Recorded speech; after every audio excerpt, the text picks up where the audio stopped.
Minister Velingosini Hlabisa, the president of IFP, would like to hear his reaction on the speech by the president.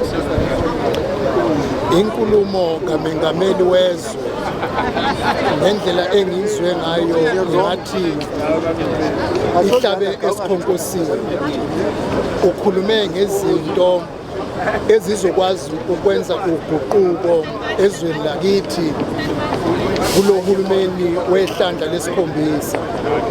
Inkulumo kamengameli iwumphumela wezingxoxo esibe nazo kwicabinet lehutla ebikade isePitoli kulempela sonto esisuka kuyona. La thina sonke esivumelane ngokuthi asisebenzisane ndawonye njengamaqembu akhanda uhulumeni wobumbano, sivumelene ukuthi uma singabambisana sizokwazi ukufukula umnotho wezwe lakithi, sizokwazi ukuba sidala uhulumeni kazwelonke onozinzo ozobuyisa ithemba kubantu baseningizimu neAfrika ukuthi izwe lakithi lizoya phambili. Okungihlabe umxhwele kakhulu, umengameli wezwe ugxile kakhulu kuhulumeni wasekhaya. Into okuzomela yenzeke ukuze sibone intuthuko ukuba kube nohulumeni wasekhaya ozinzile kubo bonke omasipala. Bonke omasipala baseningizimu neAfrika kumele sibenze basebenze. NgoLwesithathu ngithula ibudget yakwaCOGTA, ngithe umgomo esiwethula ngaphansi kwayo asenze wonke umasipala asebenze ngoba umasipala wonke umuntu waseningizimu neAfrika kukhona iwadi ahlala kulona, akekho umuntu ongahlali ngaphandle kwamasipala othile. Uma umasipala uzinzile uyakwazi ukuletha intuthuko, uyakwazi ukuvusa ithemba kubatshala izimali, bazotshala izimali, kudaleka amathuba omsebenzi. Umasipala ozinzile uyakwazi ukunikeza abantu amanzi, ubanikezele ugesi, ulungise imigwaqo.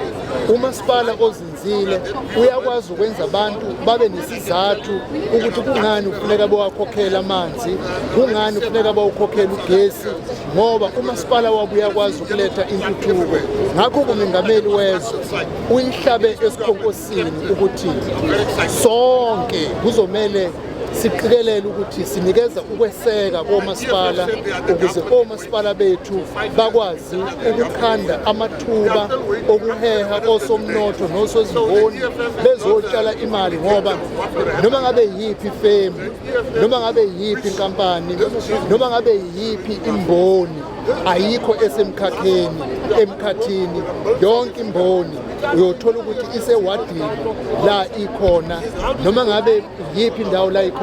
Ngakho-ke uma omasipala bethu bezokwazi ukuba babe ngabasebenzayo, balethe intuthuko egculisayo, sizobona umnotho ukhula, kuqashwa abantu bakithi.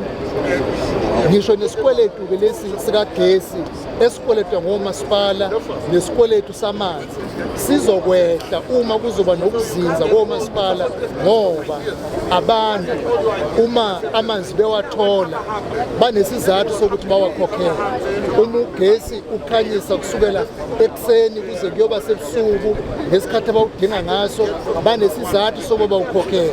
Kodwa uma ugesi ungekho kuyi-load shedding bathi sokhokhela ini ngoba lo gesi kawukho.